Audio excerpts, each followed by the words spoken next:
ಹೇಗಿರುತ್ತೆ? ಒಬ್ಬ ಚಿಕ್ಕ ಹುಡುಗನ್ಗೆ ಗುಜರಿಯಲ್ಲಿ ಸಿಕ್ಕಂತ ಒಂದು ಚಿಕ್ಕ ಹಳೆಯ ರೋಬೋಟ್ ವರ್ಲ್ಡ್ ಚಾಂಪಿಯನ್ ಆದಂತ ಒಂದು ದೊಡ್ಡ ರೋಬೋಟ್ ನ ಜೊತೆ ಭಯಂಕರವಾಗಿ ಫೈಟ್ ಮಾಡಿ ಸೋಲ್ಸುತ್ತೆ ಅಂದ್ರೆ ನಂಬಕ್ಕಾಗುತ್ತಾ? ಹೌದು, ಇದೇ ಒಂದು ರೋಬೋಟ್ ಇಂದ ಆ ಚಿಕ್ಕ ಹುಡುಗ ಮತ್ತು ಅವನ ತಂದೆಗೆ ಸಾಕಷ್ಟು ದುಡ್ಡು ಕೂಡ ಬರುತ್ತೆ. ಇದಷ್ಟೇ ಅಲ್ಲದೆ ಇದೇ ಒಂದು ರೋಬೋಟ್ ಆ ಹುಡುಗನ ಪ್ರಾಣ ಕೂಡ ಕಾಪಾಡುತ್ತೆ. ಹೇಗೆ ಅಂತೀರಾ? ಈ ವಿಡಿಯೋನ ಕೊನೆವರೆಗೂ ನೋಡಿ. ಮೂವಿ ಮಾತ್ರ ತುಂಬಾನೇ ಇಂಟ್ರೆಸ್ಟಿಂಗ್ ಆಗಿದೆ. ಈ ಮೂವಿ ನನ್ನ ಫೇವರೇಟ್ ಕೂಡ. ಅಂದಂಗೆ ಈ ಮೂವಿ ನೇಮ್ ಬಂದ್ಬಿಟ್ಟು ರಿಯಲ್ ಸ್ಟೀಲ್ ಅಂತ. ಸೊ ಇವಾಗ ನಾವು ಜಾಸ್ತಿ ಟೈಮ್ ವೇಸ್ಟ್ ಮಾಡದೆ ಮೂವಿ ಕಡೆ ಹೋಗೋಣ. ನಮ್ಗೆ ಗೊತ್ತಿರೋ ಹಾಗೆ ಇವಾಗ ಟೆಕ್ನಾಲಜಿ ತುಂಬಾನೇ ಮುಂದುವರೆದಿದೆ. ಹಾಗೆ ಈ ಒಂದು ಕಥೆಯ ಟೈಮ್ ಲೈನ್ ಹೇಗಿತ್ತಂದ್ರೆ, ಇಲ್ಲಿ ರೋಬೋಟ್ಗಳು ಮನುಷ್ಯರು ಆಡ್ತಾ ಇದ್ದ ಬಾಕ್ಸಿಂಗ್ ನ ಸಂಪೂರ್ಣವಾಗಿ ನಿಲ್ಲಿಸಿ ರೋಬೋಟ್ಗಳ ಬಾಕ್ಸಿಂಗ್ ನೇ ತುಂಬಾನೇ ಫೇಮಸ್ ಆಗ್ಬಿಟ್ಟಿರುತ್ತೆ. ಜನರೆಲ್ಲರೂ ರೋಬೋಟ್ಗಳ ಬಾಕ್ಸಿಂಗ್ ನ ನೋಡೋದಕ್ಕೆ ತುಂಬಾನೇ ಇಷ್ಟಪಡ್ತಾ ಇರ್ತಾರೆ. ಅದಲ್ಲದೆ ಆ ಒಂದು ಟೈಮ್ ನಲ್ಲಿ ರೋಬೋಟ್ಗಳ ಬಾಕ್ಸಿಂಗ್ ಅನ್ನೋದು ಇಂಟರ್ನ್ಯಾಷನಲ್ ಸ್ಪೋರ್ಟ್ಸ್ ಆಗ್ಬಿಟ್ಟಿರುತ್ತೆ. ಹಾಗೆ ನಮ್ಗೆ ಈ ಕಥೆಯ ಪ್ರಾರಂಭದಲ್ಲಿ ಚಾರ್ಲಿ ಎಂಬ ವ್ಯಕ್ತಿನ ತೋರಿಸ್ತಾರೆ. ಈತ ಒಬ್ಬ ಎಕ್ಸ್ ಬಾಕ್ಸರ್ ಆಗಿರ್ತಾನೆ. ಅದಲ್ಲದೆ ಇವನು ತನ್ನ ಜೀವನದ ತುಂಬಾ ಬರೀ ಸಾಲವನ್ನೇ ಮಾಡಿರ್ತಾನೆ. ಹಾಗಾಗಿ ಚಾರ್ಲಿ ಯಾವಾಗ್ಲೂ ಸಾಲ ಕೊಟ್ಟವರಿಂದ ತಪ್ಪಿಸ್ಕೊಂಡೇ ಬದುಕ್ತಾ ಇರ್ತಾನೆ. ಯಾಕಂದ್ರೆ ಅವನ ಹತ್ರ ಅವರಿಗೆ ಕೊಡೋಕೆ ದುಡ್ಡೇ ಇರಲ್ಲ. ಹೀಗಿರ್ಬೇಕಾದ್ರೆ ಚಾರ್ಲಿ ಅವನ ನ್ಯೂ ರೋಬೋಟ್ ಆದ ಆಂಬೋಸ್ ನ ತಗೊಂಡು ಒಂದು ಬುಲ್ ಅಂದ್ರೆ ಒಂದು ದೊಡ್ಡ ಗೂಳಿ ಜೊತೆ ಫೈಟ್ ಮಾಡೋಕೆ ಅಂತ ಬಂದಿರ್ತಾನೆ. ಹಾಗೆ ಫೈಟಿಂಗು ಕೂಡ ಸ್ಟಾರ್ಟ್ ಆಗ್ಬಿಡುತ್ತೆ. ಇಲ್ಲಿ ಚಾರ್ಲಿಗೆ ಆ ಬುಲ್ ನ ಸೋಲ್ಸೋದು ಅಷ್ಟು ಕಷ್ಟ ಏನಿರಲ್ಲ. ಯಾಕಂದ್ರೆ ಆಲ್ರೆಡಿ ಚಾರ್ಲಿಯ ರೋಬೋಟ್ ಅದನ್ನ 2-3 ಸತಿ ಕೆಳಗಡೆ ಬೀಳಿಸ್ಬಿಟ್ಟಿರುತ್ತೆ. ಹೀಗೆ ಫೈಟ್ ನಡೀತಾ ಇರಬೇಕಾದ್ರೆ ಚಾರ್ಲಿ ತನ್ನ ರೋಬೋಟ್ ಅನ್ನ ಕಂಟ್ರೋಲ್ ಮಾಡೋದನ್ನ ಬಿಟ್ಟು ತನ್ನ ಬೇಜವಾಬ್ದಾರಿಯಿಂದ ಒಬ್ಳು ಹುಡುಗಿ ಮುಂದೆ ದಿಮಾಕ್ ಮಾಡ್ತಾ ಇರಬೇಕಾದ್ರೆ ಆ ಬುಲ್ ಬಂದು ಆಂಬೋಸ್ಗೆ ಅಂದ್ರೆ ಚಾರ್ಲಿಯ ರೋಬೋಟ್ ನ ಸರಿಯಾಗಿ ಗುದ್ದಿ ಚಟ್ನಿ ಮಾಡ್ಬಿಡುತ್ತೆ. ಇದರಿಂದ ಚಾರ್ಲಿಯ ಫೈಟ್ ನ ಸೋತೋಗ್ತಾನೆ. ಇಲ್ಲಿ ಇನ್ನೊಂದು ವಿಷಯ ಏನಂದ್ರೆ, ಚಾರ್ಲಿ ಫೈಟ್ ನ ಸುಮ್ನೆ ಮಾಡ್ತಿರಲ್ಲ. ಈ ಫೈಟ್ ಅಲ್ಲಿ ಬೆಟ್ಟಿಂಗ್ ಕಟ್ಟಿರ್ತಾನೆ, ಅಂದ್ರೆ ದುಡ್ಡನ್ನ ಕಟ್ಟಿರ್ತಾನೆ. ಚಾರ್ಲಿ ಈ ಫೈಟ್ ನ ಆರ್ಗನೈಸರ್ ಜೊತೆ ಬೆಟ್ ನ ಸೋತೋಗಿರೋದ್ರಿಂದ ದುಡ್ಡನ್ನ ಕೊಡದೆ ಬೇಗ ಬೇಗ ಜಾಗ ಖಾಲಿ ಮಾಡ್ತಾ ಇರ್ತಾನೆ. ಯಾಕಂದ್ರೆ ಅವನ ಹತ್ರ ದುಡ್ಡೇ ಇರಲ್ಲ. ಆರ್ಗನೈಸರು ಚಾರ್ಲಿನ ಹುಡುಕ್ತಾ ಇರ್ತಾನೆ. ಆದ್ರೆ ಚಾರ್ಲಿ ಆಲ್ರೆಡಿ ಓಡೋಗ್ಬಿಟ್ಟಿರ್ತಾನೆ. ಇದರಿಂದ ಆ ವ್ಯಕ್ತಿಗೆ ತುಂಬಾನೇ ಕೋಪ ಬರುತ್ತೆ. ಅಂಡ್ ಇದೇ ಸಮಯಕ್ಕೆ ಚಾರ್ಲಿ ಹಿಂದೆನೆ ಇಬ್ರು ಲಾಯರ್ಸ್ ಗಳು ಫಾಲೋ ಮಾಡ್ಕೊಂಡು ಬರ್ತಾ ಇರ್ತಾರೆ. ಚಾರ್ಲಿ ಅವರು ತಾನು ಸೋತಿರೋ ದುಡ್ಡನ್ನ ಕೇಳೋಕೆ ಬರ್ತಾ ಇದ್ದಾರೆ ಅಂತ ಅನ್ಕೊಂಡು ಅವರಲ್ಲಿ ಒಬ್ಬನಿಗೆ ಸರಿಯಾಗಿ ಗುದ್ದಿ ಬಿಡ್ತಾನೆ. ಆದ್ರೆ ನಂತರ ಅವನಿಗೆ ಗೊತ್ತಾಗುತ್ತೆ ಅವರು ಬಂದಿರೋದು ಚಾರ್ಲಿಯ ಎಕ್ಸ್ ಗರ್ಲ್ ಫ್ರೆಂಡ್ ಬಗ್ಗೆ ಹೇಳೋಕೆ ಅಂತ. ಇಲ್ಲಿ ವಿಷಯ ಏನಂದ್ರೆ, ಚಾರ್ಲಿಯ ಎಕ್ಸ್ ಗರ್ಲ್ ಫ್ರೆಂಡ್ ನ ಡೆತ್ ಆಗಿರುತ್ತೆ. ಸೊ ಅದಕ್ಕೆ ಅವಳ 11 ವರ್ಷದ ಮಗನಾದ ಮ್ಯಾಕ್ಸ್ ಅನ್ನ ಚಾರ್ಲಿನೇ ಸಾಕ್ಬೇಕಾಗಿರುತ್ತೆ. ಅಂದ್ರೆ ಇಲ್ಲಿ ಆ ಹುಡುಗ ಬೇರೆ ಯಾರು ಅಲ್ಲ, ಚಾರ್ಲಿಯ ಸ್ವಂತ ಮಗನೇ ಆಗಿರ್ತಾನೆ. ಬಟ್ ಚಾರ್ಲಿಗೆ ಅವನ ಮಗನ ಮೇಲೆ ಯಾವುದೇ ರೀತಿ ಲವ್ ಫೀಲಿಂಗ್ಸ್ ಅಥವಾ ಇಂಟ್ರೆಸ್ಟೇ ಇರಲ್ಲ. ಅಷ್ಟಕ್ಕೂ ಅವನ ಹೆಸರು ಕೂಡ ಚಾರ್ಲಿಗೆ ಗೊತ್ತಿರಲ್ಲ. ಯಾಕಂದ್ರೆ ಚಾರ್ಲಿ ಅವನ ಗರ್ಲ್ ಫ್ರೆಂಡ್ ನ ಬಿಟ್ಟು ತುಂಬಾನೇ ವರ್ಷಗಳಾಗ್ಬಿಟ್ಟಿರುತ್ತೆ. ಹಾಗೆ ಮರುದಿನ ಚಾರ್ಲಿ ಕೋರ್ಟ್ಗೆ ಹೋಗಿ ತನ್ನ ಮಗನನ್ನ ಕಸ್ಟಡಿಗೆ ತಗೊಳ್ಳೋಕೆ ಕೆಲವು ಪೇಪರ್ಸ್ ಗಳಿಗೆ ಸೈನ್ ಮಾಡಬೇಕಾಗಿರುತ್ತೆ. ಆದ್ರೆ ಚಾರ್ಲಿ ಆ ಟೈಮ್ ನಲ್ಲಿ ಕೂಡ ಒಂದು ನ್ಯೂ ರೋಬೋಟ್ ನ ಖರೀದಿ ಮಾಡಬೇಕು ಅಂತ ಯೋಚನೆ ಮಾಡ್ತಾ ಇರ್ತಾನೆ. ಬಟ್ ಅವನ ಹತ್ರ ಯಾವುದೇ ದುಡ್ಡು ಕೂಡ ಇರಲ್ಲ. ಇದರಿಂದ ನಮ್ಗೆ ಗೊತ್ತಾಗುತ್ತೆ ಚಾರ್ಲಿಗೆ ರೋಬೋಟಿಂಗ್ ಬಾಕ್ಸ್ ಅಂದ್ರೆ ಎಷ್ಟು ಇಷ್ಟ ಅಂತ. ಸೊ ಹೇಗೂ ಚಾರ್ಲಿಗೆ ಅವನ ಮಗನ ಮೇಲೆ ಯಾವುದೇ ಇಂಟ್ರೆಸ್ಟ್ ಇಲ್ಲದೆ ಇರೋದ್ರಿಂದ ಚಾರ್ಲಿ ಅವನ ಮಗನಾದ ಮ್ಯಾಕ್ಸ್ ಅನ್ನ ಅವನ ಅಂಟಿಯಾದ ಸೋಫಿಯಾಗೆ ಕೊಡಬೇಕು ಅಂತ ಅನ್ಕೊಂಡು ಬಂದಿರ್ತಾನೆ. ಯಾಕಂದ್ರೆ ಮ್ಯಾಕ್ಸ್ ನ ಅಂಟಿಯ ಸೋಫಿಯಾಗೆ ಮ್ಯಾಕ್ಸ್ ನ ಸಾಕ್ಬೇಕು ಅಂತ ಆಸೆ ಇರುತ್ತೆ. ಆದ್ರೆ ಚಾರ್ಲಿ ಕೋರ್ಟ್ಗೆ ಬಂದ ಮೇಲೆ ಗೊತ್ತಾಗುತ್ತೆ ಮ್ಯಾಕ್ಸ್ ನ ಅಂಟಿ ಅಂಕಲ್ ತುಂಬಾನೇ ರಿಚ್ ಇದ್ದಾರೆ ಅಂತ. ಸೊ ಅದಕ್ಕೆ ಚಾರ್ಲಿ ಒಂದು ಐಡಿಯಾನ ಮಾಡ್ತಾನೆ. ಮೊದಲೇ ಚಾರ್ಲಿಗೆ ಅವನ ಮಗನ ಮೇಲೆ ಯಾವುದೇ ರೀತಿ ಇಂಟ್ರೆಸ್ಟ್ ಇರಲ್ಲ. ಅದಕ್ಕೆ ಚಾರ್ಲಿ ಮ್ಯಾಕ್ಸ್ ನ ಅಂಕಲ್ ನ ಜೊತೆ ಒಂದು ಡೀಲ್ ನ ಮಾಡ್ತಾನೆ. ಏನಂದ್ರೆ ಕೋರ್ಟ್ ನ ರೂಲ್ಸ್ ನ ಪ್ರಕಾರ ಮ್ಯಾಕ್ಸ್ ಮೊದಲು ಚಾರ್ಲಿಗೆ ಸೇರ್ಬೇಕು. ಅದಕ್ಕೆ ಚಾರ್ಲಿ ಆ ಅಂಕಲ್ಗೆ ಹೇಳ್ತಾನೆ, ನೀವು ನಂಗೆ $1,00,000 ಕೊಡಿ, ಹಾಗೆ ಮ್ಯಾಕ್ಸ್ ನ ನಿಮ್ಮ ಜೊತೆನೆ ಕರ್ಕೊಂಡು ಹೋಗಿ ನಾನು ಕೋರ್ಟ್ ಅಲ್ಲಿ ಕೂಡ ಸೈನ್ ಮಾಡ್ತೀನಿ ಅಂತ ಚಾರ್ಲಿ ಹೇಳಿದಾಗ ಮ್ಯಾಕ್ಸ್ ನ ಅಂಕಲ್ ಸರಿ ಆಯ್ತು, ನಾನು ದುಡ್ಡನ್ನೇನೋ ಕೊಡ್ತೀನಿ, ಆದ್ರೆ ಮ್ಯಾಕ್ಸ್ ನ ನಾವು ಇನ್ನೂ 2 ತಿಂಗಳ ಆದ್ಮೇಲೆ ಕರ್ಕೊಂಡು ಹೋಗ್ತೀವಿ. ಯಾಕಂದ್ರೆ 2 ತಿಂಗಳವರೆಗೂ ನಾನು ಮತ್ತೆ ನನ್ನ ಹೆಂಡತಿ ಟ್ರಿಪ್ಗೆ ಹೋಗ್ತಿದ್ದೀವಿ. ಟ್ರಿಪ್ ಇಂದ ಬಂದ್ಮೇಲೆ ನಾವು ಮ್ಯಾಕ್ಸ್ ನ ಕರ್ಕೊಂಡು ಹೋಗ್ತೀವಿ. ಸೊ ಅಲ್ಲಿವರೆಗೂ ಮ್ಯಾಕ್ಸ್ ನಿನ್ನ ಹತ್ರನೇ ಇರ್ಲಿ ಅಂತ ಹೇಳಿ ಸದ್ಯ $50,000 ನ ಕೊಟ್ಟು ಮಿಕ್ಕಿದ ದುಡ್ಡನ್ನ ಬಂದ್ಮೇಲೆ ಕೊಡ್ತೀವಿ ಅಂತ ಹೇಳಿ ಮ್ಯಾಕ್ಸ್ ನ ಚಾರ್ಲಿ ಹತ್ರನ ಬಿಟ್ಟು ಅವರು ಹೋಗ್ತಾರೆ. ಹಾಗೆ ನಮ್ಗೆ ಇಲ್ಲಿ ಚಾರ್ಲಿಯ ನ್ಯೂ ಗರ್ಲ್ ಫ್ರೆಂಡ್ ನ ತೋರಿಸ್ತಾರೆ. ಚಾರ್ಲಿ ಒಳಗೆ ಸಿಕ್ಕಿರೋ ದುಡ್ಡನ್ನ ಕೊಟ್ಟು ನ್ಯೂ ರೋಬೋಟ್ ನ ತರಿಸೋಕೆ ಹೇಳ್ತಾನೆ. ನೆಕ್ಸ್ಟ್ ಡೇನೆ ಕೂಡ ನ್ಯೂ ರೋಬೋಟ್ ಕೂಡ ಬಂದ್ಬಿಡುತ್ತೆ. ಯಾವಾಗ ಚಾರ್ಲಿಯ ಮಗ ಮ್ಯಾಕ್ಸ್ ಆ ರೋಬೋಟ್ ನ ನೋಡ್ತಾನೋ ಅವಾಗ ಅವನಿಗೆ ತುಂಬಾನೇ ಖುಷಿ ಮತ್ತೆ ಎಕ್ಸೈಟ್ಮೆಂಟ್ ಆಗುತ್ತೆ. ಇದರಿಂದ ನಮ್ಗೆ ಗೊತ್ತಾಗುತ್ತೆ ಮ್ಯಾಕ್ಸ್ಗೂ ಕೂಡ ರೋಬೋಟಿಂಗ್ ಬಾಕ್ಸಿಂಗ್ ಮೇಲೆ ತುಂಬಾನೇ ಇಂಟ್ರೆಸ್ಟ್ ಮತ್ತೆ ಕ್ರೇಜ್ ಇದೆ ಅಂತ. ಇಲ್ಲಿ ಚಾರ್ಲಿಯ ನ್ಯೂ ಗರ್ಲ್ ಫ್ರೆಂಡ್ ನ ಹೆಸರು ಬೆಲ್ಲಿ ಅಂತ. ಹಾಗೆ ಇವಳು ಚಾರ್ಲಿಯ ಹಳೆಯ ಬಾಕ್ಸಿಂಗ್ ಕೋಚ್ ನ ಮಗಳಾಗಿರ್ತಾಳೆ. ಆದ್ರಿಂದ ಚಾರ್ಲಿ ಅವಳಿಗೆ ಹೇಳ್ತಾನೆ, ಮ್ಯಾಕ್ಸ್ ನ ನೀನ್ ನೋಡ್ಕೋ, ನಾನು ಈ ನ್ಯೂ ರೋಬೋಟ್ ನ ತಗೊಂಡು ಫೈಟಿಂಗ್ ಅಂತ ಒಂದು ಖತರ್ನಾಕ್ ಬಾಕ್ಸಿಂಗ್ ನಡೆಯೋ ಜಾಗಕ್ಕೆ ಹೋಗಿ ಸ್ವಲ್ಪ ದುಡ್ಡನ್ನ ಮಾಡ್ಕೊಂಡು ಬರ್ತೀನಿ ಅಂತ ಹೇಳಿ ಹೋಗ್ತಾ ಇರ್ತಾನೆ. ಆದ್ರೆ ಮ್ಯಾಕ್ಸ್ ಮಾತ್ರ ತನ್ನ ತಂದೆಯಾದ ಚಾರ್ಲಿಯ ಲಾರಿನ ಕೀನೆ ಹಿಡ್ಕೊಂಡು ಹೇಳ್ತಾನೆ, ನನ್ನನ್ನು ನಿಮ್ಮ ಜೊತೆ ಕರ್ಕೊಂಡು ಹೋಗಿ ಅಂತ.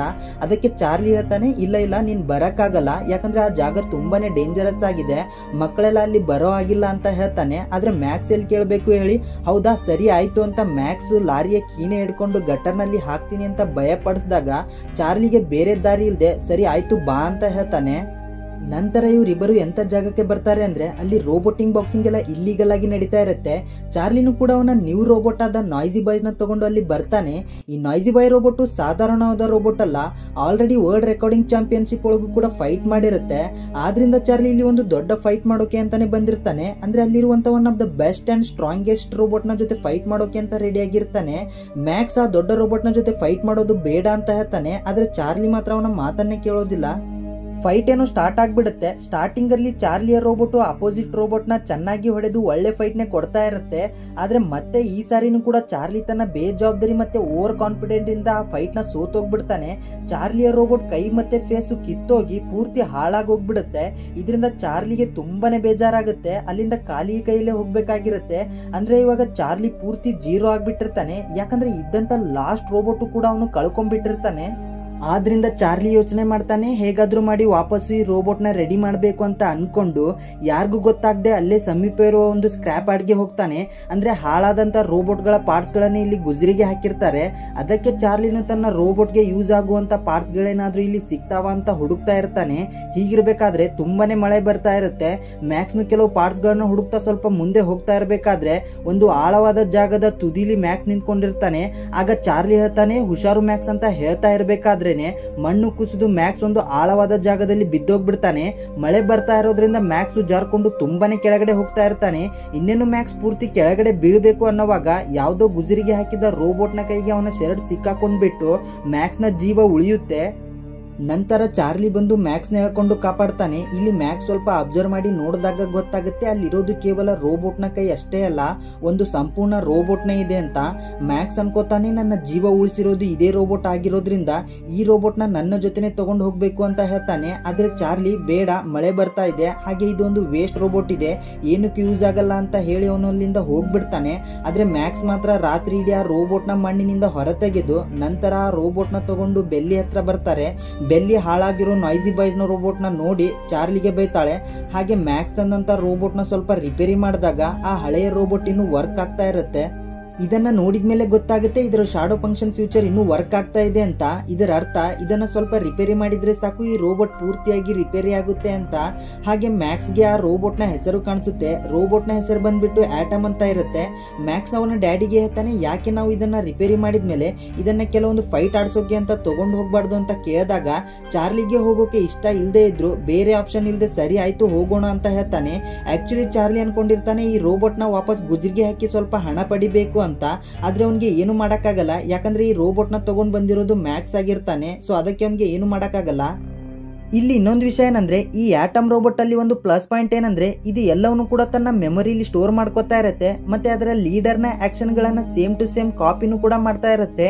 ನೆಕ್ಸ್ಟ್ ಸೀನ್ ಅಲ್ಲಿ ಚಾರ್ಲಿ ಮ್ಯಾಕ್ಸ್ ನ ಕರ್ಕೊಂಡು ಒಂದು ವರ್ಲ್ಡ್ ರೋಬೋಟಿಕ್ ಚಾಂಪಿಯನ್ ಲೀಗ್ ಗೆ ಹೋಗ್ತಾನೆ. ಅಲ್ಲಿ ಚಾರ್ಲಿ ಒಬ್ಬ ವ್ಯಕ್ತಿಗೆ ಮೀಟ್ ಮಾಡಿ ಸ್ವಲ್ಪ ದುಡ್ಡನ್ನ ಕೇಳೋಕೆ ಅಂತ ಬಂದಿರ್ತಾನೆ.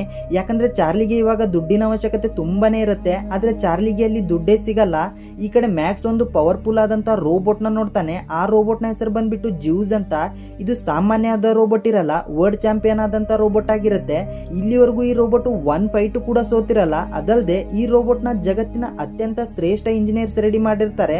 ಅಷ್ಟೇ ಅಲ್ಲ, ಅದರಲ್ಲಿ ತುಂಬಾನೇ ಅಡ್ವಾನ್ಸ್ ಆದ ಟೆಕ್ನಾಲಜಿ ಮತ್ತೆ ಫ್ಯೂಚರ್ಸ್ ಗಳು ಸಹ ಇರ್ತವೆ. ಅದಕ್ಕೆ ಈ ರೋಬೋಟ್ ತುಂಬಾನೇ ಫೇಮಸ್ ಆಗ್ಬಿಟ್ಟಿರುತ್ತೆ. ನಂತರ ಮಾರನೇ ದಿನ ಚಾರ್ಲಿ ಮ್ಯಾಕ್ಸ್ ನ ಕರ್ಕೊಂಡು ಒಂದು ರೋಬೋಟಿಂಗ್ ಫೈಟ್ ಆಡೋಕೆ ಅಂತ ಒಂದು ಇಲ್ಲಿಗಲ್ ಜಾಗಕ್ಕೆ ಬರ್ತಾನೆ. ಹಾಗೆ ಬೆಟ್ಟಿಂಗ್ ನ ಕಟ್ತಾನೆ.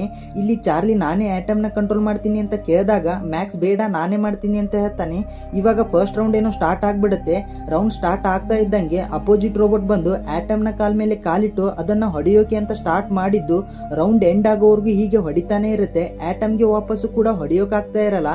ಹೀಗೆ ಆಟಮ್ ಫಸ್ಟ್ ರೌಂಡ್ ಹೇಗೋ ಕಷ್ಟಪಟ್ಟು ಸರ್ವೈವ್ ಆಗುತ್ತೆ. ಆದ್ರೆ ತುಂಬಾನೇ ಡ್ಯಾಮೇಜ್ ಆಗ್ಬಿಟ್ಟಿರುತ್ತೆ. ಬಿಡುತ್ತೆ. ಅದಕ್ಕೆ ಚಾರ್ಲಿ ಹೇಳ್ತಾನೆ, ನಾವು ನೆಕ್ಸ್ಟ್ ರೌಂಡ್ ಆಡೋದು ಬೇಡ, ಇಲ್ಲಿಗೆ ಸಾಕು, ನಿನ್ನ ರೋಬೋಟು ನೆಕ್ಸ್ಟ್ ರೌಂಡ್ ಸರ್ವೈವ್ ಆಗಲ್ಲ ಅಂತ ಹೇಳಿದ್ರು ಕೂಡ ಮ್ಯಾಕ್ಸ್ ಕೇಳಲ್ಲ. ಮ್ಯಾಕ್ಸ್ ಹೇಳ್ತಾನೆ, ಡ್ಯಾಡಿ ನಿಂಗೆ ದುಡ್ಡು ಬೇಕಾಗಿದೆ ಅಲ್ವಾ, ಅದಕ್ಕೆ ನಾನು ಈ ಫೈಟ್ ನ ಗೆಲ್ತೀನಿ ನೋಡಿ ಅಂತ ನೆಕ್ಸ್ಟ್ ರೌಂಡ್ ಕೂಡ ಸ್ಟಾರ್ಟ್ ಮಾಡ್ತಾನೆ. ಈ ಸರಿ ಮ್ಯಾಕ್ಸ್ ಲಾಸ್ಟ್ ಟೈಮ್ ಮಾಡಿದ ಮಿಸ್ಟೇಕ್ಸ್ ನ ತಿಳ್ಕೊಂಡು ಅಪೋಸಿಟ್ ರೋಬೋಟ್ ಮತ್ತೆ ಕಾಲನ್ನ ತುಳಿಯೋಕೆ ಅಂತ ಬಂದಾಗ ಈ ಸರಿ ಆಟಮ್ ಕಾಲನ್ನ ಹಿಂದಕ್ಕೆ ತಗೊಂಡು ಎರಡೂ ಕೈಯಿಂದ ಒಂದೇ ಒಂದು ಸೂಪರ್ ಪಂಚ್ ನ ಮಾಡಿಬಿಡುತ್ತೆ. ಇದರಿಂದ ಅಪೋಸಿಟ್ ರೋಬೋಟ್ ನ ಸಿಸ್ಟಮ್ ಫೇಲ್ ಆಗಿ ಬೆಂಕಿ ಹತ್ಕೊಂಡು ಅದು ಅಲ್ಲೇ ನಾಕ್ಔಟ್ ಆಗ್ಬಿಡುತ್ತೆ. ಹೀಗೆ ಮ್ಯಾಕ್ಸ್ ಅವನ ಲೈಫ್ ನ ಫಸ್ಟ್ ಫೈಟ್ ನ ಗೆಲ್ತಾನೆ. ಆಟಮ್ ಗೆದ್ದಿರೋದು ಚಾರ್ಲಿಗೆ ನಂಬೋಕೆ ಆಗ್ತಾ ಇರಲ್ಲ, ಅಷ್ಟು ಖುಷಿ ಆಗ್ಬಿಟ್ಟಿರುತ್ತೆ. ಈ ಒಂದು ಫೈಟ್ ಇಂದಾನೆ ಚಾರ್ಲಿಗೆ ಬೇರೆ ಬೇರೆ ಫೈಟ್ ಗಳ ಇನ್ವಿಟೇಷನ್ ಕೂಡ ಬರೋಕೆ ಸ್ಟಾರ್ಟ್ ಆಗ್ತವೆ. ಹೀಗೆ ಚಾರ್ಲಿ ಗೆದ್ದಂತ ದುಡ್ಡನ್ನ ತಗೊಂಡು ಅಲ್ಲಿಂದ ಹೋಗ್ತಾನೆ. ಚಾರ್ಲಿಗೆ ಇವಾಗ ಅರ್ಥ ಆಗ್ಬಿಟ್ಟಿರುತ್ತೆ ಆಟಮ್ ನಲ್ಲಿ ಫೈಟ್ ಮಾಡುವಂತ ಪೊಟೆನ್ಶಿಯಲ್ ಇದೆ, ಹಾಗೆ ಸ್ಟ್ರಾಂಗ್ ಇದೆ ಅಂತ, ಆದ್ರೆ ಸ್ವಲ್ಪ ಚೇಂಜಸ್ ಮಾಡಬೇಕು ಅಷ್ಟೇ ಅಂತ ಅನ್ಕೋತಾನೆ.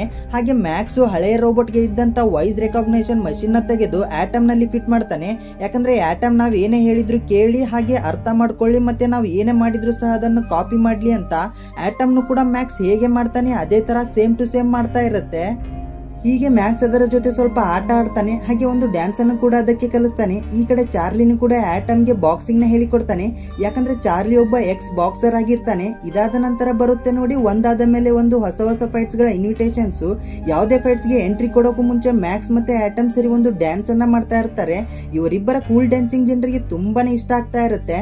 ನೋಡ್ತಾ ನೋಡ್ತಾ ಆಟಮ್ ಎಲ್ಲರಿಗೂ ಫೇವರೇಟ್ ಆಗ್ತಾ ಇರುತ್ತೆ. ಇದಷ್ಟೇ ಅಲ್ಲದೆ ನಿಧಾನವಾಗಿ ಆಟಮ್ ಪ್ರತಿಯೊಂದು ಫೈಟ್ ನ ಗೆಲ್ತಾನೆ ಹೋಗುತ್ತೆ. ಜೊತೆಗೆ ತುಂಬಾನೇ ಪಾಪ್ಯುಲರ್ ಆಗ್ಬಿಡುತ್ತೆ, ಮತ್ತೆ ನ್ಯೂಸ್ ಗಳಲ್ಲಿ ಸಹ ಬರ್ತಾ ಇರುತ್ತೆ. ಅದಲ್ಲದೆ ಇದರಿಂದ ತುಂಬಾನೇ ಇನ್ವಿಟೇಷನ್ಸ್ ಗಳು ಬರ್ತಾ ಇರ್ತವೆ. ಇದರಿಂದ ಚಾರ್ಲಿ ಮತ್ತೆ ಮ್ಯಾಕ್ಸ್ ಫೈಟ್ಸ್ ಗಳನ್ನ ಗೆದ್ದು ತುಂಬಾನೇ ಹಣ ಸಂಪಾದನೆ ಮಾಡ್ತಾರೆ. ಆದುದರಿಂದ ಚಾರ್ಲಿ ತಾನು ಮಾಡಿದ್ದ ಸಾಲಗಳನ್ನೆಲ್ಲ ಮುಟ್ಟಿಸ್ತಾ ಹೋಗ್ತಾನೆ. ಒಂದೇ ಮಾತಲ್ಲಿ ಹೇಳ್ಬೇಕಂದ್ರೆ ಇವಾಗ ಚಾರ್ಲಿ ಎಲ್ಲಕ್ಕೂ ತುಂಬಾನೇ ಚೇಂಜ್ ಆಗ್ಬಿಟ್ಟಿರುತ್ತೆ. ನಂತರ ಎಂತ ಸಮಯ ಬರುತ್ತೆ ಅಂದ್ರೆ ಆಟಮ್ ನ ಪಾಪ್ಯುಲಾರಿಟಿ ಯಾವ ರೇಂಜ್ ಗೆ ಹೋಗಿರುತ್ತೆ ಅಂದ್ರೆ ವರ್ಲ್ಡ್ ಚಾಂಪಿಯನ್ಸ್ ಲೀಗ್ ಇಂದ ಸಹ ಇನ್ವಿಟೇಷನ್ ಬಂದ್ಬಿಡುತ್ತೆ. ಈ ವರ್ಲ್ಡ್ ಚಾಂಪಿಯನ್ಶಿಪ್ ಅಂದ್ರೆ one of the biggest roboting fighting ಗಳು ಇಲ್ಲೇ ನಡೀತಾ ಇರುತ್ತೆ. ಹಾಗೆ ಮುಂಚೆ ಇದೇ ಚಾಂಪಿಯನ್ಶಿಪ್ ಅಲ್ಲಿ ಗೆದ್ದಂತ ಜೂಸ್ ರೋಬೋಟ್ ನ ಓನರು ಆಟಮ್ ನ ಪರ್ಫಾರ್ಮೆನ್ಸ್ ನೋಡಿ ಅದರಿಂದ ಭಯವಾಗಿ ಮ್ಯಾಕ್ಸ್ ಮತ್ತೆ ಚಾರ್ಲಿನ ಅವ್ರ ಹತ್ರ ಕರೆದು ಹೇಳ್ತಾಳೆ, ನಾವು ನಿನ್ನ ರೋಬೋಟ್ ಆಟಮ್ ನ ಖರೀದಿ ಮಾಡ್ಬೇಕು ಅಂತ ಅನ್ಕೊಂಡಿದ್ದೀನಿ, ಸೊ ನೀವೇ ಹೇಳಿ ಎಷ್ಟು ಹಣ ಕೊಡಬೇಕು, ನಾವು ಕೊಡೋಕೆ ರೆಡಿ ಇದೀವಿ ಅಂದಾಗ ಚಾರ್ಲಿ ಸ್ವಲ್ಪನೂ ಯೋಚನೆ ಮಾಡದೆ ದುಡ್ಡಿಗಾಗಿ ಡೀಲ್ ನ ಒಪ್ಕೊಳ್ಳೋಕೆ ತಯಾರಾಗಿರ್ತಾನೆ. ಆದ್ರೆ ಮ್ಯಾಕ್ಸ್ ಮಾತ್ರ ಖಂಡಿತವಾಗಿ ಆ ಡೀಲ್ ನ ರಿಜೆಕ್ಟ್ ಮಾಡಿ ಹೊರಗಡೆ ಬಂದ್ಬಿಡ್ತಾನೆ. ಮ್ಯಾಕ್ಸ್ ಚಾರ್ಲಿಗೆ ಹೇಳ್ತಾನೆ ಆಟಮ್ ಇರೋದು ಮಾರೋದಕ್ಕಲ್ಲ, ಅವ್ನ್ ಇರೋದು ಫೈಟಿಂಗ್ ಮಾಡೋದಕ್ಕೆ ಅಂತ. ಮತ್ತೆ ಆಟಮ್ ಇಲ್ಲಿ ಫೈಟ್ ಮಾಡ್ತಾನೆ, ಹಾಗೆ ಚಾಂಪಿಯನ್ ಕೂಡ ಆಗ್ತಾನೆ ಅಂತ ಹೇಳ್ತಾನೆ. ಇದಾದ ನಂತರ ಫೈಟ್ ಸ್ಟಾರ್ಟ್ ಆಗುತ್ತೆ. ಇಲ್ಲಿ ಆಟಮ್ ನ ಅಪೋಸಿಟ್ ಟ್ವಿನ್ ಫೇಸ್ ಅನ್ನೋ ರೋಬೋಟ್ ಇರುತ್ತೆ. ಈ ರೋಬೋಟ್ ನ ಸೋಲಿಸೋದು ಅಷ್ಟು ಸುಲಭವಲ್ಲ, ಯಾಕಂದ್ರೆ ಈ ರೋಬೋಟ್ ಮುಂದೆನೂ ಫೈಟ್ ಮಾಡುತ್ತೆ, ಹಾಗೆ ಹಿಂದೆನೂ ಅಬ್ಸರ್ವ್ ಮಾಡ್ತಾ ಇರುತ್ತೆ. ಶತ್ರು ಯಾವ ಕಡೆಯಿಂದಾದ್ರೂ ಹೊಡೆದ್ರು ಸಹ ಇದಕ್ಕೆ ಗೊತ್ತಾಗ್ತಾ ಇರುತ್ತೆ. ಆದ್ರಿಂದ ಇದರ ಜೊತೆ ಆಟಮ್ ಫೈಟ್ ಮಾಡೋದು ತುಂಬಾನೇ ಕಠಿಣವಾಗ್ತಾ ಹೋಗ್ತಾ ಇರುತ್ತೆ. ಫೈಟ್ ನ ಸ್ಟಾರ್ಟಿಂಗ್ ಅಲ್ಲಿ ಆಟಮ್ ಸ್ವಲ್ಪ ಹೊಡೆಸ್ಕೊಳ್ಳುತ್ತೆ, ಆದ್ರೆ ಆಟಮ್ ನ ಮೈಂಡ್ ಶಾರ್ಪ್ ಇರುತ್ತೆ, ಹಾಗೆ ಆಟಮ್ ನಲ್ಲಿ ಎಲ್ಲ ಕಂಟ್ರೋಲ್ಗಳು ತುಂಬಾನೇ ಚೆನ್ನಾಗಿ ವರ್ಕ್ ಆಗ್ತಾ ಇರುತ್ತೆ. ಆದ್ರಿಂದ ಆಟಮ್ ಅಪೋಸಿಟ್ ರೋಬೋಟ್ ನ ಜೊತೆ ಫೈಟ್ ಮಾಡಿ ಪಂಚ್ ಮಾಡಿ ನೋಡ್ತಾ ನೋಡ್ತಾ ಆಟಮ್ ಅಪೋಸಿಟ್ ರೋಬೋಟ್ ನ ಹೊಡೆಯೋಕೆ ಸ್ಟಾರ್ಟ್ ಮಾಡ್ಬಿಡುತ್ತೆ. ಆಟಮ್ ಅಪೋಸಿಟ್ ರೋಬೋಟ್ ನ ವೀಕ್ನೆಸ್ ನ ಅರ್ಥ ಮಾಡ್ಕೊಂಡು ತುಂಬಾನೇ ಡೇಂಜರಸ್ ಆಗಿ ಹೊಡೆದು ಚಟ್ನಿ ಮಾಡಿ ಬಿಸಾಕ್ಬಿಡುತ್ತೆ. ನೋಡಿದ್ರೆ ಫಸ್ಟ್ ರೌಂಡ್ ನಲ್ಲೇ ಆಟಮ್ ಈ ಮ್ಯಾಚ್ ನ ವಿನ್ ಆಗ್ಬಿಟ್ಟಿರುತ್ತೆ. ಜನಗಳಂತೂ ಆಟಮ್ ಗೆ ಫ್ಯಾನ್ ಆಗಿ ಹುಚ್ಚರಂತೆ ಕಿರಿಸ್ತಾ ಇರ್ತಾರೆ, ಯಾಕಂದ್ರೆ ಆಟಮ್ ನ ಹವಾ ಈ ಮ್ಯಾಚ್ ಇಂದ ತುಂಬಾನೇ ಟಾಪ್ ಅಲ್ಲಿ ಹೋಗ್ಬಿಟ್ಟಿರುತ್ತೆ. ಹಾಗೆ ಇದೇ ಒಂದು ಜೋಶಲ್ಲಿ ಮ್ಯಾಕ್ಸ್ ರಿಂಗ್ ನ ಒಳಗೆ ಬಂದು ವರ್ಲ್ಡ್ ಚಾಂಪಿಯನ್ ಆದ ಜೂಸ್ ನ ಓನರ್ಸ್ ಗಳು ನಮ್ಮ ಜೊತೆ ಡೀಲ್ ನ ಮಾಡೋಕೆ ಟ್ರೈ ಮಾಡಿದ್ರು, ನಮ್ಮಿಂದ ಆಟಮ್ ನ ಖರೀದಿ ಮಾಡೋಕೆ ಅಂತ ಟ್ರೈ ಮಾಡಿದ್ರು. ಯಾಕಂದ್ರೆ ಅವರಿಗೆ ಆಟಮ್ ನ ಜೊತೆ ಸೋತೋಗ್ತೀವಿ ಅನ್ನೋ ಭಯವಿದೆ. ಆದ್ರೆ ನಾವು ಭಯ ಪಡಲ್ಲ, ನಿಜವಾಗ್ಲೂ ಜೂಸ್ ವರ್ಲ್ಡ್ ಚಾಂಪಿಯನ್ ಆಗಿದ್ರೆ ಬಂದು ಆಟಮ್ ನ ಜೊತೆ ಫೈಟ್ ಮಾಡ್ಲಿ ಅಂತ ಎಲ್ಲರ ಮುಂದೆ ಜೋರಾಗಿ ಮ್ಯಾಕ್ಸ್ ಹೇಳಿಬಿಡ್ತಾನೆ. ಇದನ್ನ ಕೇಳಿದ ಜೂಸ್ ಓನರ್ಗಂತೂ ತುಂಬಾನೇ ಕೋಪ ಬಂದ್ಬಿಡುತ್ತೆ. ನಂತರ ಈ ಮ್ಯಾಚ್ ಮುಗಿಯುತ್ತೆ, ಹಾಗೆ ಚಾರ್ಲಿಗೆ ಮ್ಯಾಚ್ ಗೆದ್ದಿರೋ ದುಡ್ಡು ಕೂಡ ಸಿಗುತ್ತೆ. ಅಂಡ್ ಇದೇ ಸಮಯಕ್ಕೆ ಒಬ್ಬ ವ್ಯಕ್ತಿ ಇವ್ರ ಹತ್ರ ಬರ್ತಾನೆ. ಈ ವ್ಯಕ್ತಿ ಬೇರೆ ಯಾರು ಅಲ್ಲ, ಮೂವಿಯ ಸ್ಟಾರ್ಟಿಂಗ್ ಅಲ್ಲಿ ಚಾರ್ಲಿ ಒಬ್ಬ ಆರ್ಗನೈಸರ್ ಜೊತೆ ಬೆಟ್ ನ ಸೋತಿರ್ತಾನಲ್ವಾ, ಅದೇ ವ್ಯಕ್ತಿನೇ. ಹಾಗೆ ಈ ವ್ಯಕ್ತಿ ತನ್ನ ಜೊತೆ ಕೆಲವೊಂದಿಷ್ಟು ರೌಡಿಗಳನ್ನು ಸಹ ಕರ್ಕೊಂಡ್ ಬಂದಿರ್ತಾನೆ, ಯಾಕಂದ್ರೆ ಚಾರ್ಲಿಗೆ ಹೊಡೆದು ಅವನ ದುಡ್ಡನ್ನು ವಾಪಸ್ ಪಡೆಯೋಕೆ ಅಂತ ಬಂದಿರ್ತಾನೆ. ಚಾರ್ಲಿ ಹೇಳ್ತಾನೆ, ನಿನ್ನ ದುಡ್ಡನ್ನು ನಾನು ಇವಾಗಲೇ ಕೊಟ್ಟು ಬಿಡ್ತೀನಿ, ಜಗಳವಾಡೋದು ಬೇಡ, ಯಾಕಂದ್ರೆ ನನ್ನ ಜೊತೆ ಈ ಚಿಕ್ಕ ಹುಡುಗ ಇದ್ದಾನೆ, ನನ್ನನ್ನು ಇವಾಗಲೇ ಬಿಟ್ಟು ಬಿಡು ಅಂದಾಗ ಆ ವ್ಯಕ್ತಿ ಯಾವುದೇ ಮಾತು ಕೇಳದೆ ಚಾರ್ಲಿಗೆ ಚೆನ್ನಾಗಿ ಹೊಡೆದು ಅವರ ಹತ್ರ ಇದ್ದ ಎಲ್ಲ ಹಣವನ್ನು ತಗೊಂಡು ಅಲ್ಲಿಂದ ಹೋಗಿ ಬಿಡ್ತಾನೆ. ಇದಾದ ನಂತರ ಸ್ವಲ್ಪ ದಿನ ಹೀಗೆ ಕಳೆಯುತ್ತೆ. ತಂದೆ ಮಗನ ನಡುವೆ ತುಂಬಾನೇ ಲವ್ ಅಂಡ್ ಬಾಂಧವ್ಯ ಬೆಳೆದ್ಬಿಟ್ಟಿರುತ್ತೆ. ಆದ್ರೂ ಕೂಡ ಚಾರ್ಲಿ ಮ್ಯಾಕ್ಸ್ ನ ಕರ್ಕೊಂಡು ಒಂದು ಜಾಗಕ್ಕೆ ಬಂದು ಮ್ಯಾಕ್ಸ್ ನ ಅವನ ಆಂಟಿ ಅಂಕಲ್ ಹತ್ರ ಬಿಟ್ಟು ನೀನು ಇನ್ಮೇಲಿಂದ ಇವರ ಜೊತೆನೆ ಇರಬೇಕು ಅಂತ ಹೇಳ್ತಾನೆ. ಯಾಕಂದ್ರೆ ಚಾರ್ಲಿ ಮುಂಚೆನೆ ಕೋರ್ಟಲ್ಲಿ ಹೇಳಿರೋ ಹಾಗೆ ಇವಾಗ ಮ್ಯಾಕ್ಸ್ನ ಅವನ ಅಂಟಿ ಅಂಕಲ್ಗೆ ಒಪ್ಪಿಸಬೇಕಾಗಿರುತ್ತೆ. ಆದರೆ ಮ್ಯಾಕ್ಸ್ ಮಾತ್ರ ತುಂಬಾನೇ ಬೇಜಾರಾಗಿ, ಇಲ್ಲ ನಾನು ನಿನ್ನ ಜೊತೆನೇ ಇರ್ತೀನಿ, ಹಾಗೆ ನಾನು ಆಟಮ್ನ ಜ್ಯೂಸ್ ಜೊತೆ ಫೈಟ್ ಮಾಡಿಸ್ಬೇಕು, ನಾನು ಹೋಗಲ್ಲ, ಪ್ಲೀಸ್ ನನ್ನನ್ನು ಕಳಿಸ್ಬೇಡ ಅಂತ ಕೇಳ್ಕೊಂಡ್ರು ಸಹ ಚಾರ್ಲಿಗೆ ಏನೂ ಮಾಡೋಕ್ಕಾಗದೆ ಮನಸ್ಸು ಇಲ್ಲದೆ ಇದ್ರೂ ಕೂಡ ಮ್ಯಾಕ್ಸ್ನ ಬಿಟ್ಕೊಡ್ತಾನೆ. ಮ್ಯಾಕ್ಸ್ ತುಂಬಾನೇ ಬೇಜಾರಿಂದ ಹೋಗ್ತಾನೆ. ನಂತರ ಚಾರ್ಲಿ ವಾಪಸ್ಸು ಬೆಲ್ಲಿ ಹತ್ರ ಬರ್ತಾನೆ. ಹೀಗೆ ಸ್ವಲ್ಪ ದಿನ ಕಳೀತವೆ. ಚಾರ್ಲಿಗೆ ಮ್ಯಾಕ್ಸ್ನ ಬಿಟ್ಟಿರೋಕೆ ಆಗ್ತಾ ಇರಲ್ಲ. ಅವನಿಗೆ ಅನ್ಸುತ್ತೆ ಮ್ಯಾಕ್ಸ್ ನನ್ನ ಜೊತೆ ಇದ್ದಾಗ ನಾನು ಫೈಟ್ ಮಾಡೋಕೆ ತುಂಬಾನೇ ಖುಷಿ ಇರ್ತಾ ಇತ್ತು, ಮತ್ತೆ ತುಂಬಾನೇ ಫೈಟ್ಗಳನ್ನ ಆರಾಮಾಗಿ ಗೆಲ್ತಾ ಇದ್ದೆ.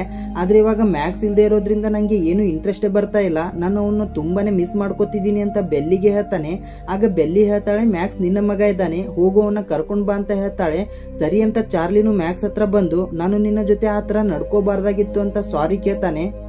ಮ್ಯಾಕ್ಸ್ಗೂ ಇವಾಗ ಚಾರ್ಲಿ ಜೊತೆ ಬರೋಕೆ ಇಷ್ಟ ಇರಲ್ಲ. ಆದ್ರೆ ಯಾವಾಗ ಚಾರ್ಲಿ ಇವತ್ತು ಜ್ಯೂಸ್ನ ಜೊತೆ ಆಟಮ್ನ ಫೈಟ್ ನಡೀತಿದೆ ಅಂತ ಹೇಳಿದಾಗ ಮ್ಯಾಕ್ಸ್ ಹೇಗೆ ಬರಲ್ಲ ಅಂತಾನೆ ಹೇಳಿ ಅವನ ರೋಬೋಟ್ ಆಟಮ್ನ ಫೈಟ್ ಇದೆ ಅಂತ ತುಂಬಾನೇ ಖುಷಿಯಿಂದ ಅವನ ತಂದೆ ಜೊತೆ ಬರ್ತಾನೆ.